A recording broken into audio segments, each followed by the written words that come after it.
Well, good morning from the Philippines. This is the first of many live shows that I'm gonna upload so that people around the world can know what it's like to move to the Philippines. It's 8 a.m. here, and this is Angeles City, and that's Pampanga.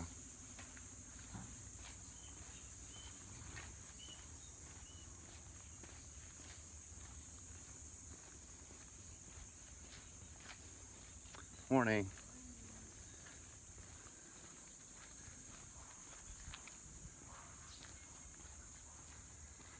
And as you can tell by some of these empty lots here, that some of the houses were destroyed a long time ago, and they never rebuilt them. But this is a very, very rare subdivision because it is so quiet at night, you can't actually hear yourself think. You could hear a pin drop at night. So we're gonna walk around and talk. Here's another prime example. And there's many Koreans living in this area. Angeles City now has a very, very large Korean town. Many businesses, shops, restaurants. So it attracts many people.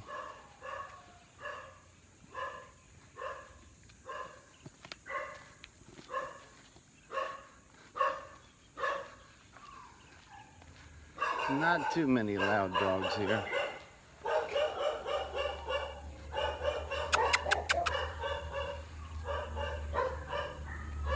And the place we're at now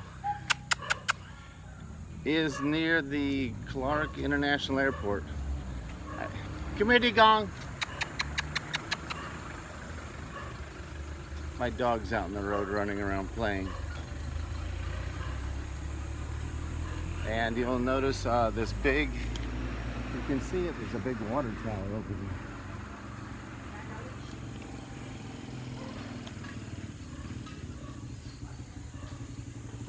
Morning.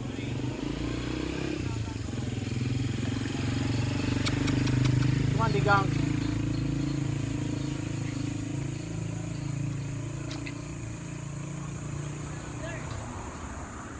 So I hope to answer any of your questions. If you could leave comments below, any type of questions you might have about moving to Asia. I guess we'll go down this street here.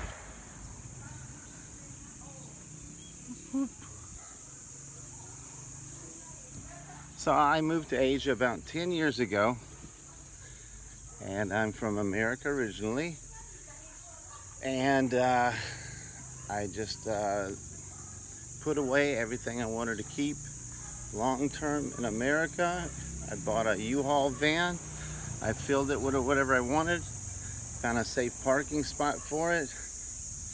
I packed 2 very, very large suitcases with everything I think I would need, and I came over. So, if you're gonna come to the Philippines, oh, my dog's playing here. Hey, first thing you're gonna know, dogs in cages. Hey, baby, it's okay. Maybe it's not okay. Woo.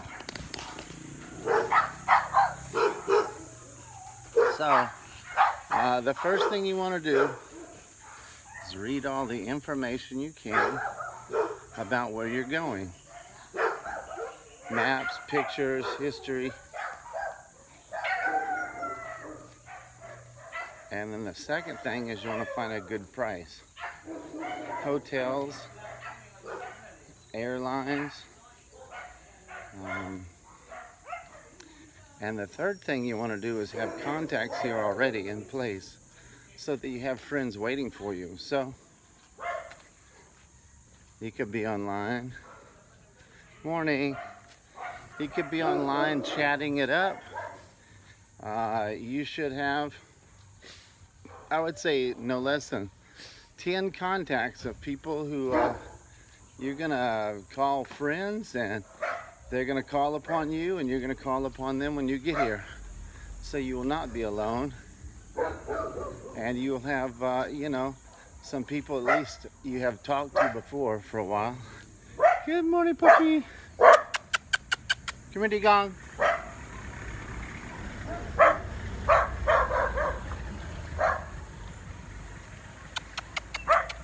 Come here, baby. Hey, careful. Careful. My dog likes to run in front of cars. Okay, the next thing is, if you can get any vaccinations, you should. This is a wild, wild west of things that can affect you. I would, if you are coming, activated charcoal. You can buy that at Walmart. And the other is bentonite clay. You should have a ready supply of both of that. The food grade bentonite clay, that's what we're gonna use if you get sick. If I had known about that in the beginning, I would have had a better time. Oops, let me try to adjust my camera so it's not so bouncy. All right. I see some people exercising up there. See if I can see it from here. Yeah. Oh, there are some dogs down there. Jeez Louise. Okay.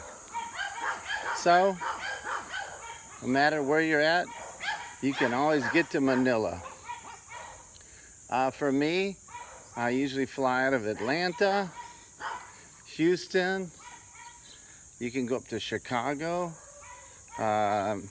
If you want to go across America to hit California, once you hit California, then of course you can stop off in Japan or Korea, or you can have a direct flight like I did the first time. It was like 17 hours or something. It was an old 747 that Philippine Airlines had probably bought from Saudi or something like that, because it kept telling me which way Mecca was on the airplane. So obviously it had been configured by someone who really wanted to know where Mecca was, the airplane.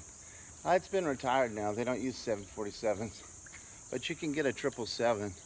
A really great price. One way is around 800. When you get to the Manila airport, if that's where you're flying to, you have to show an onward ticket. So the rule is you have to have a ticket. It doesn't have to be a ticket back where you came from. So if I were you, if you plan on staying in the Philippines, you just buy the cheapest ticket you can, which is usually to Hong Kong or Taiwan. And you book it for maybe 4 months in the future. And if you have to use it, you have it, but it's required to enter the Philippines. You have to have that ticket to get out. There's no more COVID restrictions here. That ended. And my next word of advice is, when you get to Manila Airport, no matter day or night, there's going to be some good taxis, some bad taxis. Some people want to overcharge you when they see you're not Asian or Filipino. It's a lot of games they play there. So I'll give you the best advice I can after someone who's been here so long. The first word you want to know is kuya. Kuya, it means brother. So you'll always talk to a guy, you say something, something, something, kuya. Say, let's say when you get into a taxi, if you don't have any other choice, and you say, meter na.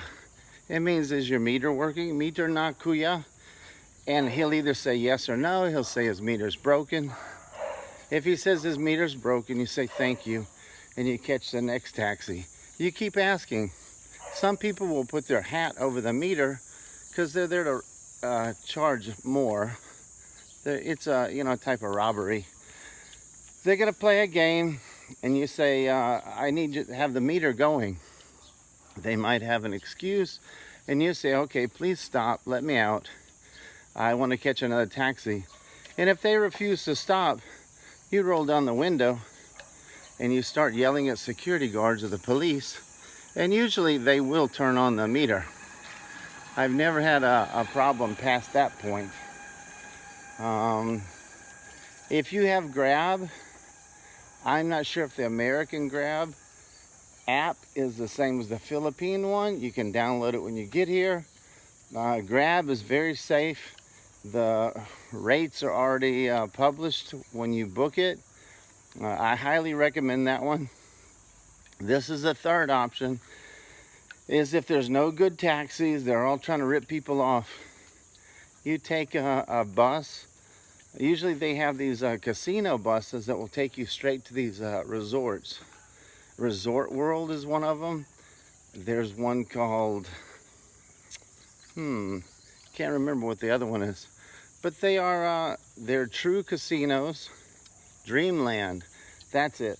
So you would ask a guard at the airport, you would say, "Hey, is there a shuttle bus to one of these resorts?" And usually there are, it's free. If you go to the resort, number one, you can usually find some nice dining there. You don't have to stay at a resort.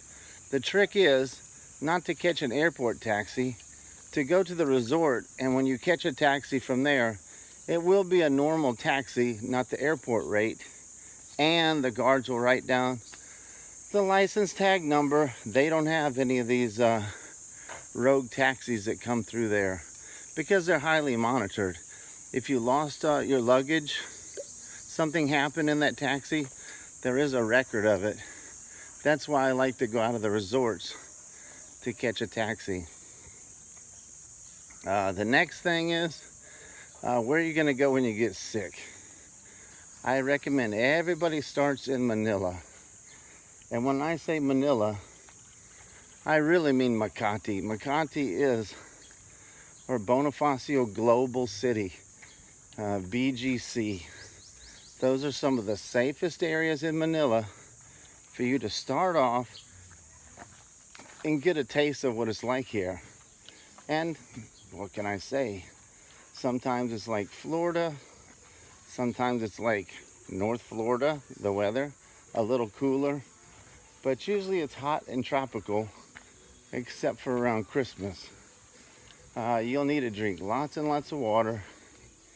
If you sweat too much, you're going to need to get electrolytes. So, as we're talking about hospitals, most likely you will get sick. You will get some type of,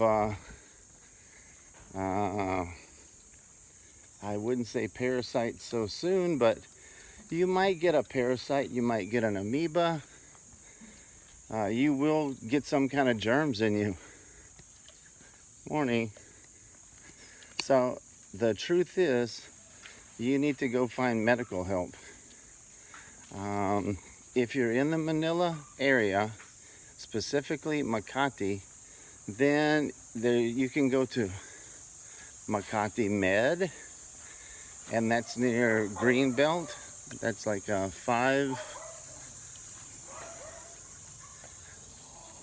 it's a series of 5 malls put together. Greenbelt, that's where I would recommend people start off.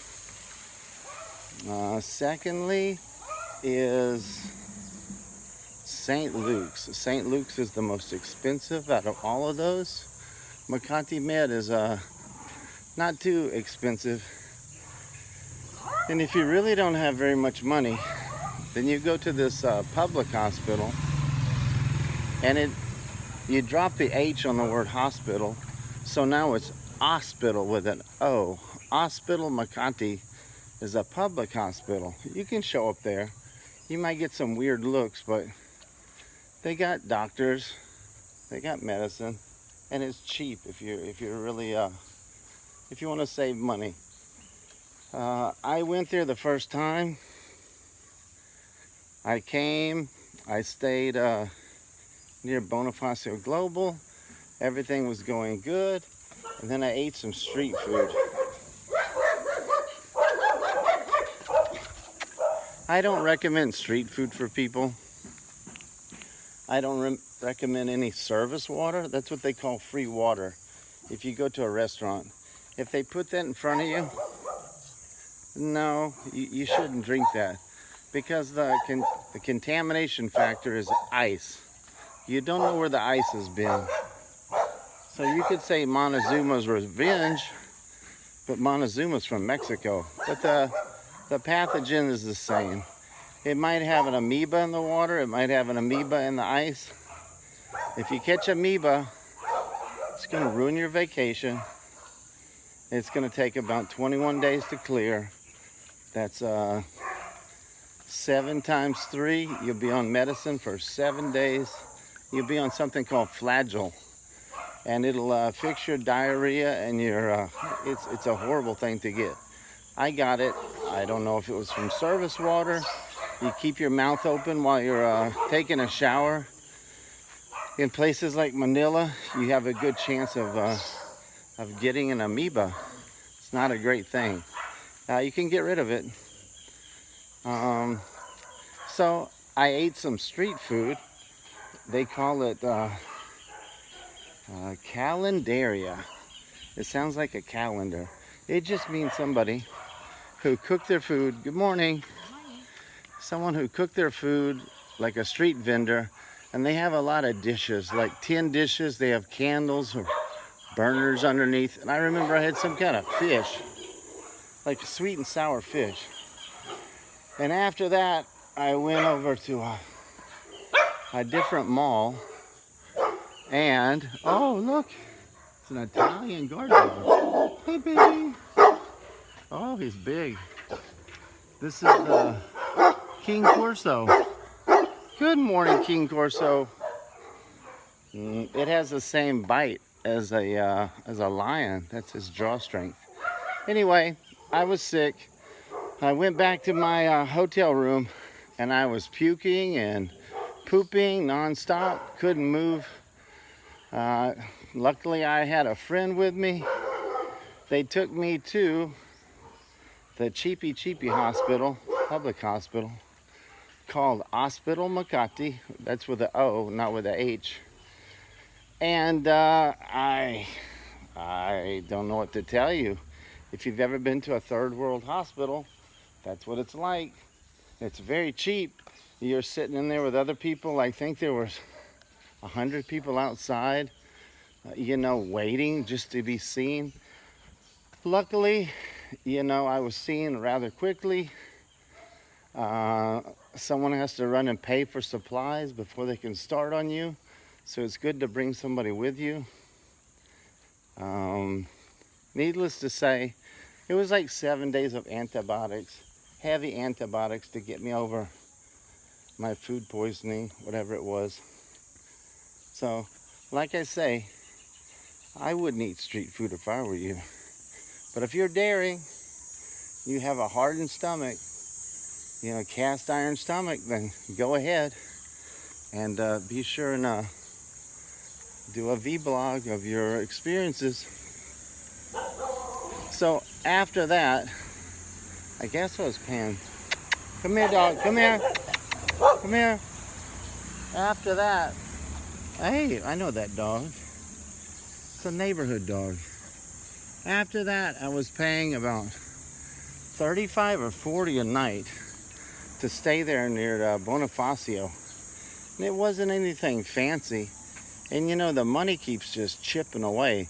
You have to find a cheaper place to stay. So after that, I got feeling better, and my friend said, let's go to Puerto Galera, Sabang.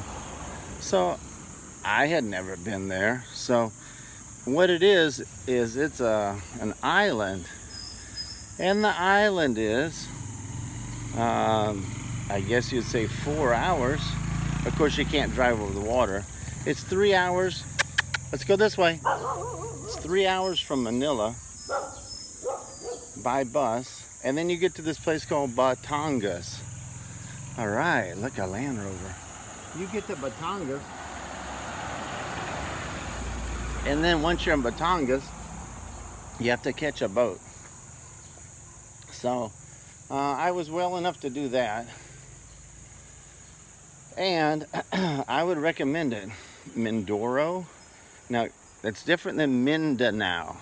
Get the two straight, because you know it's kind of hard when you're first starting out here. The language is it's a bit different. Mindoro. So just remember Doro and put a min on it, and the other one is Danao. Mindanao. Oh, look, another house for rent. This is a new construction. Hello, Kuya. Hi, po. Wow, this one's for rent. Nice. You can live in this subdivision also. And this is like a Class A subdivision. So, I'll give you two choices when you get down there. Let's say that you took the bus from Manila, from Makati, wherever you are in Manila, and there's like 100 names of cities in Manila, just like Los Angeles has 100 different names, right? So you take the bus down to Batangas, and there you have two choices. You can catch a ferry. Hello, Kuya. You can catch a ferry, which is a big boat that has cars, or you can catch a pump boat. What is a pump boat? Well, it's called there's a dog in cages.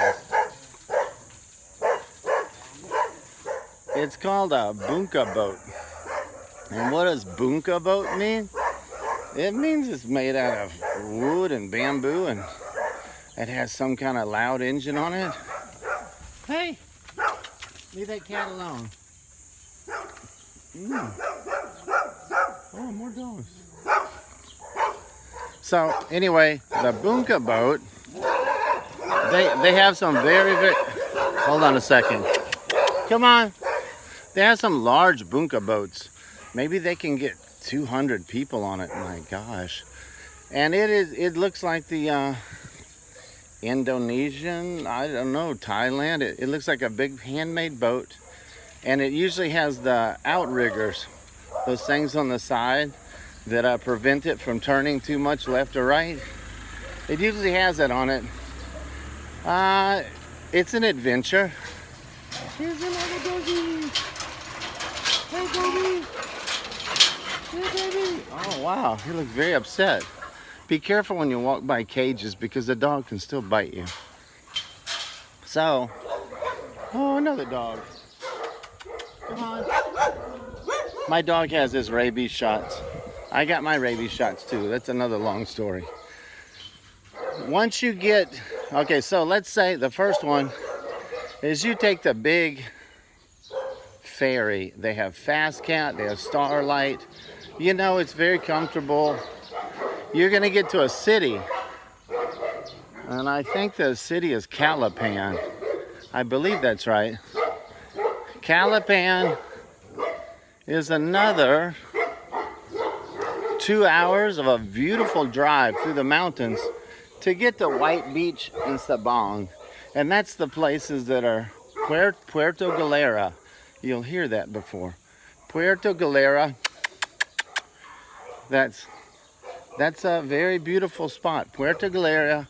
It has some white sandy beaches, and Sabang and White Beach. Come here. Oh, here's another big dog.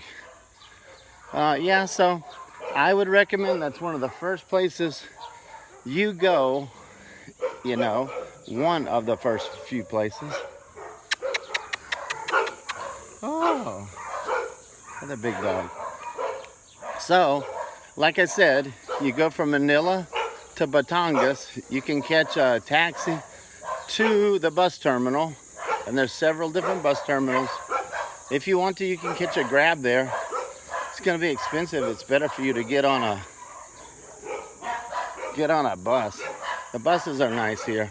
Everybody needs to watch their stuff. There are a lot of pickpockets, sticky finger people, as in some places. Even Japan has pickpockets.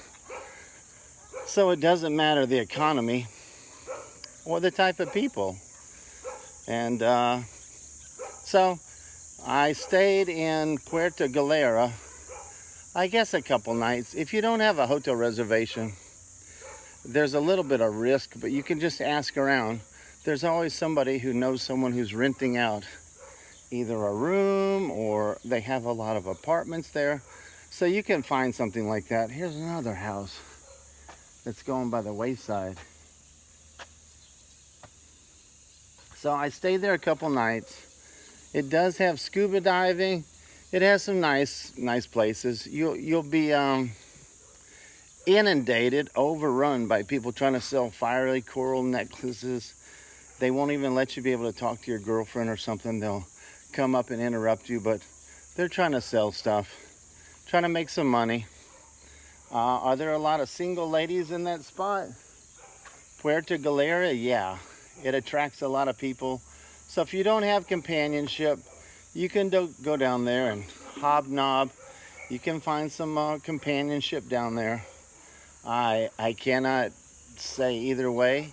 Good companionship, bad companionship, but there are a lot of single women down there, if that's what you need. And I would recommend everybody find someone who speaks Tagalog to be with you on your journey here.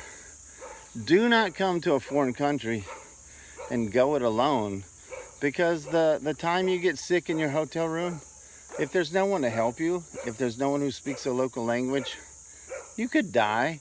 You could die of a heart attack. Many people die alone in their hotel rooms.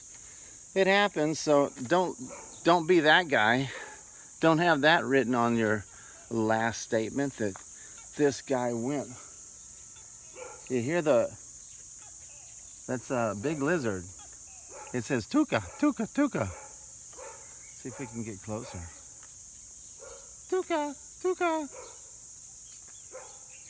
There's our other dog here. You'll see a lot of dogs in the street here. In Thailand, you see a lot more, because in Thailand they believe they're reincarnated people. So here, I don't think they believe that.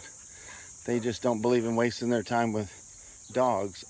So be careful. If a dog bites you, you need to go get your rabies shots. And there's some places that have free rabies shots, and there's some places that don't have free rabies shots. So the story behind this subdivision, this used to be the #1 subdivision for the United States Air Force back in the 70s, 80s, 90s. And this was before Mount Pinatubo, because we are in Pampanga. You call it a province, I call it a county. This is Pampanga. They speak Ka Pampangan here. And this is where Clark, the largest United States Air Force, was, the Air Force built a station here with a huge flight path and runway and all the other stuff. This was the largest base, Air Force base, outside of America for a while. And now it's become an international airport. They just built a new terminal. They're waiting for, more and more people to come here. But unfortunately, this used to be highly kept up. All the houses were rented to Americans doing barbecue and Christmas trees, supported by their government. And now some of the houses have been rebuilt, really beautiful. Like I say, there's Koreans living here, because this is a much nicer place to live during winter than Korea. So there's a lot of Koreans here. Not too many Chinese or Japanese. There's a handful of white and black people. Some of those are from UK, some are from America. So it's all depending. But this is one of the best neighborhoods I have lived in all the Philippines. And like I said, I've been here in Asia for 10 plus years. And we can talk about all the different places. and the different advantages of going to Thailand, Malaysia, Indonesia. You know, there's pros and cons of everything. So, back to the story. Puerto Galera, it's a nice place. So, you got the two choices. You got the bunka boat, which is kind of uncomfortable. You might get wet, and the people might drop your luggage when they're trying to get it off the ship, because when you get there, it's like Pirates of the Caribbean. They just put out this big wood plank looking thing, and people help you off of it, and they take everything off the boat, including motorcycles, over that wood plank.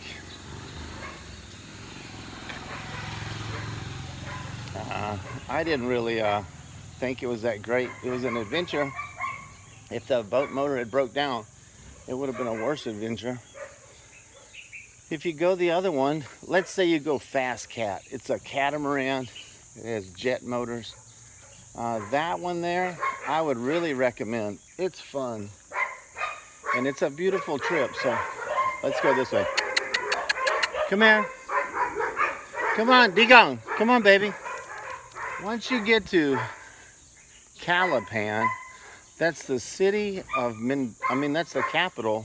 Okay, Mindoro is split. So there's Mindoro Oriental and Mindoro Occidental. And what is that like? Well, it's like Virginia and West Virginia. It has two different names. They have two different governors. It's two different provinces, states, whatever you want to call it. I forgot which is which because there's other places that have the same name. Occidental, Oriental. It's all Orient to me. Or accidental. I'm joking. It's not accidental. So when you get there, you're on the top of this big island. And the island is like maybe 7 hours to drive from top to bottom. And it doesn't make a complete circle.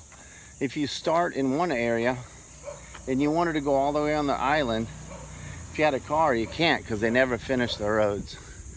So it'll take you about 2 hours going through these beautiful mountains. I don't know. I guess there's different ways to get there. Maybe there's a small bus or you have to hire someone. But it's a beautiful, beautiful journey to go from Calapan to Puerto Galera. I would highly recommend it. Stock up on everything you need. If you need some medicine, get it in Calapan because that is the largest city there. You don't know if you get out. You don't know if you get out to the other place, Puerto Galera, if they're going to have the medicine you need. Oh my gosh. It looks like another King Corso, doesn't it? Hey, baby. Hey, baby. Keep going. Let's go here. Hey, come here. Another thing about living in the Philippines, Malaysia, Thailand, is poisonous snakes. And we're not talking about rattlesnakes or copperheads. We're talking about cobras, different types of cobras, and the availability of anti-venom. So, let's say you're in Thailand and you get bit by one of those types of snakes. Thailand has a pretty good distribution of anti-venom. Malaysia also has a good doggies, corgis. Malaysia has a good supply of anti-venom too. Here, it's called SOL. If you get bit by one of these cobras, a spitting cobra, in case it bites you and spit on you, the brown cobra, and there are king cobras here in the Philippines, you have a problem because there's something called the Regional Institute of Tropical Medicine. It's a place deep in Manila that was built by the Japanese to do experiments for the advancement of tropical medicine. Well, the Japanese pulled out their funding a long time ago. It's still there. Most people know it as the rabies clinic, rabies hospital, and many people die from rabies in that clinic suffering. They have to tie them to the bed and listen to them cry for days and days and say all kinds of crazy stuff. All you got to do is Google some documentaries about people dying from rabies in the Philippines, and you'll see these crazy videos, because rabies affects your brain. So the people, it's just amazing. Anyway, let's go back to if you're bitten by a cobra or any kind of snake. You can try your local hospital. If they don't have anything, the chances of you getting to the Regional Institute of Tropical Medicine in the time you're needed to is probably not even zero. It's probably negative. And that's because if it was just a straight drive of 3 hours, you could go fast. You could probably get there in 2.5 hours. The problem is the traffic in Manila is usually ground to a stop. So you'd be sitting in traffic, probably add another 5 hours. So by the time you got there, you would already be probably in rigor mortis stage. So if you see some snakes here, and that means all of Asia, just stay away from snake as best you can. Local people, if you got bit, I don't know if they could help you or not. It's a very dangerous thing. And like I say, if you got bit in Thailand or Malaysia, I think you'd have a better chance. The reason why is because vaccine production here is not really that big. Oh, here's another big house. Vaccine production requires horses. They have it on a limited scale. I guess it needs some work to it, huh? It has some limited scale and then limited distribution. So other places like Thailand and Malaysia, their snake venom is not the same as the snake venom here. It will not work 100% on these bites because the snakes are a little bit different here. And you can also Google Bohol, B-O-H-O-L, yellow cobra. There's a lot of yellow cobras in Bohol. Eek. Yeah, that one looks abandoned. Empty, lots of empty houses here. Waiting for people to rent. That's nice. So, onward with the story. I've been many places here. That was my first. If it's your first time to Manila, the places I'm gonna recommend: the aquarium. And I've been to the aquarium many times. You say, why? Why would you go back to the aquarium? Well, every time you start dating a new person, you need somewhere to take them. So it's like the first steps of any relationship is to take them to this amusement park called Star City, and then you got to go on another date to the aquarium.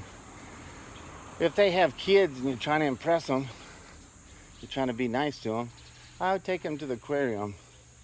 And I forgot the name of the aquarium. You have to forgive me there, but there's only one aquarium in Manila, and that's the one you want to go to. The other places in Manila you can go on some dates. For live music, you can go to Cowboy Grill. And there's two Cowboy Grills. There's one in Ermita, and I'm trying to think of the other one. I can't remember the other one real quick.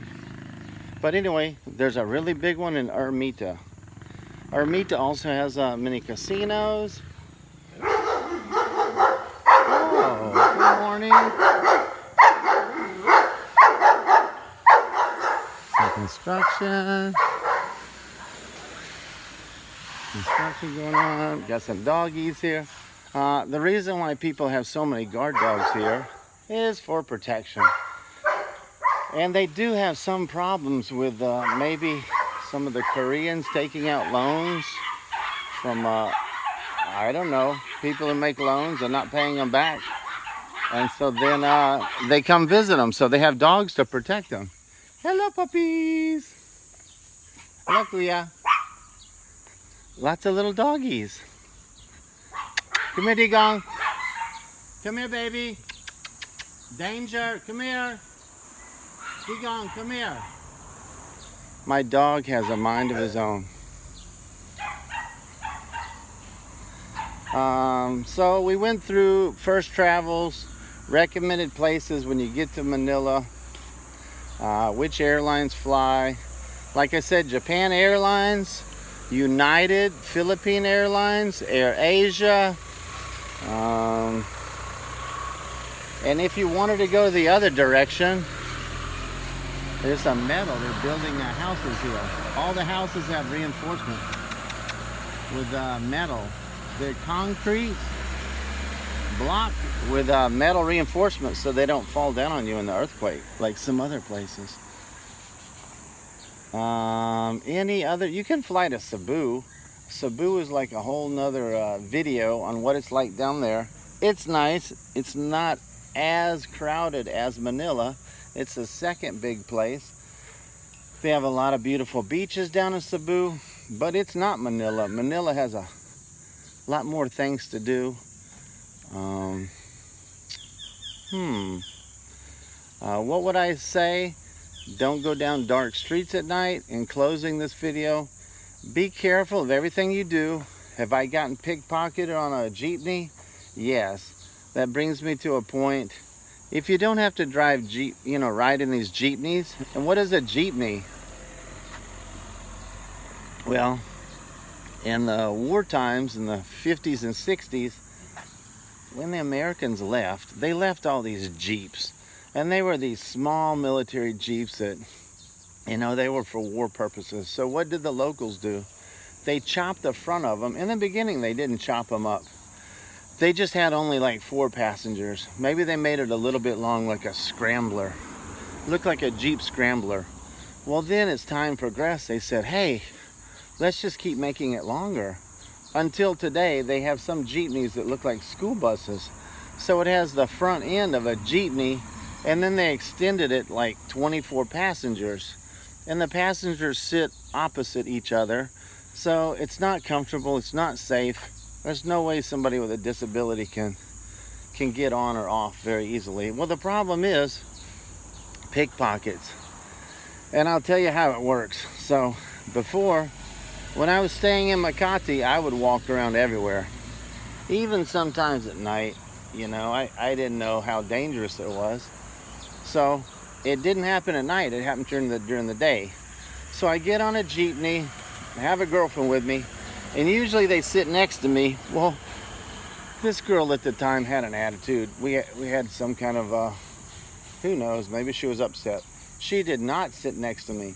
So if your girlfriend sits on one side of you and you have your hand on your pocket on the other side, you're pretty much covered. People can't get up and steal stuff out of you. Well, she had an attitude. She sat way in the front somewhere. And I sat, further back. Well, about 4 people sat next to me, and I didn't know they were working together. And this is the game. So the people will surround you. You don't know they're together. Let's say 4 guys. 2 will be across from you, and then 2 will be sitting on the sides of you. And what happens is, the people will drop something. Come here, dog, get out of the road. They will drop something on the floor, and they will say, can you pick up this 5 cents or quarter? Can you pick up that quarter? And you won't be any of the wiser. You'll be like, sure, and you'll bend over and pick up the quarter and give it to them. And then the second time they drop it again, you're thinking this person's stupid. You'll pick up the quarter and drop it, And as you're picking that up, being nice, but people next to you are trying to get your phone out of your pocket. I didn't know. And as soon as they steal your phone, they will tell you, hey, Kuya. That means brother. Hey, brother, somebody just grabbed your phone and he just got off. And, you know, of course, you'll believe them. And you'll get off the jeepney and try to go find that guy. Well, you know, your stuff has been stolen. They're still on there. So it's not a good situation to be in. If you have to ride a jeepney, you need to have some really long gang-looking shirts. And what do I mean? Gang members have these extra long shirts to conceal firearms and whatever else they're carrying. Well, it works two ways. When you have a really long shirt like that, you can pull it over your pockets, and when you sit down, there's no way somebody can put their hand up their pocket to get your stuff. That's the beauty of that. The other thing is, like I told you before, always have a partner sit on both sides of you, or usually on the left is where I keep my phones. My wallet's on my right. And when I'm in a jeepney or some place like that, even in public, my right hand is always on my wallet, in my right front pocket. I never put anything in the back pockets. Always right hand pocket, always hand on the wallet, because you'll come into a crowd and there's a lot of people. Well, my left arm is for pushing people out of the way if somebody tries to attack me or steal my stuff. And the right hand is for like emergency. If I need to pull it out, you know, we're gonna run. We're gonna get away from problems. And so that's it. Many people have their wallet stolen. So how do they do that? They don't have their hand on their wallet, number one, or they pull their wallet out. Come here, doggy. They pull their wallet out for some business, and somebody's near them and snatches it all at once.